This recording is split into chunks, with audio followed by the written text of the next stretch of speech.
Welcome back to day 11 of 31 monsters in 31 days. Well, let's find out who we're making today. We're making a jack-o'-lantern. All right, let's make them. While we're sketching out the plan and making the basic blob shape that all the monsters in this series are built off of, I'm going to give you a bit of a background on jack-o'-lanterns and their link to Halloween. If you want it, I give you a detailed breakdown on how to make the basic blob shape in this video.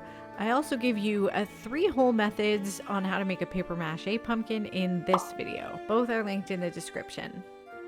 The pumpkin jack-o'-lantern is descendant from Celtic-influenced areas of England, Ireland, and Scotland. Back in the day in these places, if a traveler saw a strange flickering light at night that could potentially be an evil spirit or wandering ghost, folklore dictated that he should make his own light by hollowing out a turnip, potato, or other root vegetable, carving a face into the flesh, and then putting an ember or candle in the hollow.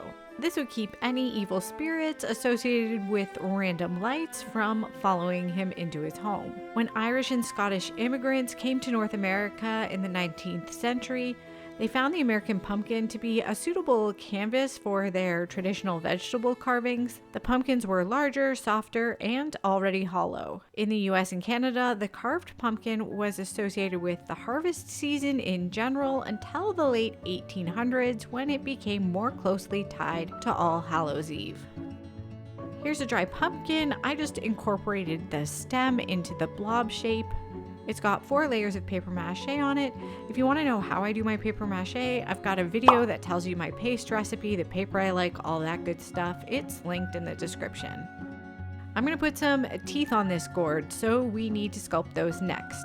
I'll need those to dry before I can add them to his face. I'm sculpting these with DOS air dry clay. This clay has a lot of fiber in it, and I really recommend it for a project like this. I'll leave a link for this clay and my other supplies in the video description.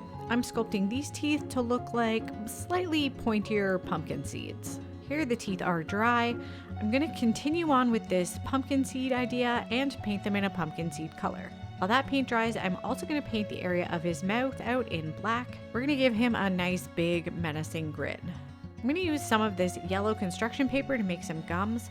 I like to use the colored paper here so I don't have to try to paint around the teeth later. This paper can be a little bit more firm than the brown paper that I usually use for paper mache, so to make it a bit easier to work with, I rip off all the cut edges and then crumple and uncrumple the sheet into a ball a few times. Doing this softens up the paper quite a bit and it makes it a lot easier to work with. I'm folding a bit of that yellow paper in half, then hot gluing it around the base of my pumpkin seed tooth, being very careful not to burn my fingers. I'll use another dab of hot glue to stick that onto his mouth. After I have all the teeth installed, I'll use a brush to soak all that yellow paper in glue. I'll then use a bit more yellow paper to blend the gums into the sculpture a bit and to fill in his smile line. His gums might show after I add on the lips. Speaking of lips, I tried originally to make these out of orange construction paper, but that paper did not want to smile as big as I wanted this pumpkin to smile. It just kept falling apart, so I switched to paper towel, which is a little more resilient. I'm using a brush to soak the paper towel in glue, then twisting up another bit of paper towel, folding it up like a little taco, and wrapping it onto my jack-o'-lantern smile. I blended the torn edges of the paper towel into the sculpture with a bit more of my brown paper mache. I'm adding some texture onto the pumpkin stem now here too. I'm coating some strips of brown paper in glue, then twisting them up tightly and sticking them onto the stem bit. I'm letting all of that fully dry. Here it is dry. Now we're going to add eyes. I'm keeping these really simple. I'm just hot gluing some strips of corrugated cardboard onto his face in these triangle shapes. And then I'm using a bead of hot glue to sort of slope the outside edges. And then, of course, I'm covering those with a tiny bit more paper mache.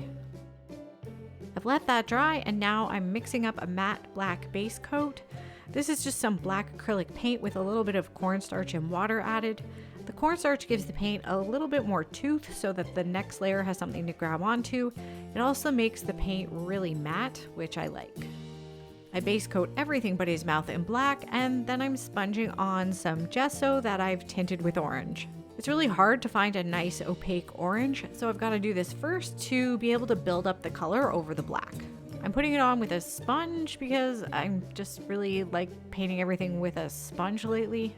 The second layer brings the color to a much more vibrant level, as you can see. At this point, I'm also dry brushing a bit of brown and gray over the stem. Now that the paint is dry, I can give his eyes and mouth a coat of glossy UV resin to make them look wet and a little bit alive. Now at this point, I liked how he looked, but I felt like he needed something a little bit extra. Like maybe some putrid rotting goo dripping out of his face holes. So I shaved some goo-colored chalk pastels into a bit of my resin and slopped that onto his face in the grossest, the most putrid rotting drips I could imagine.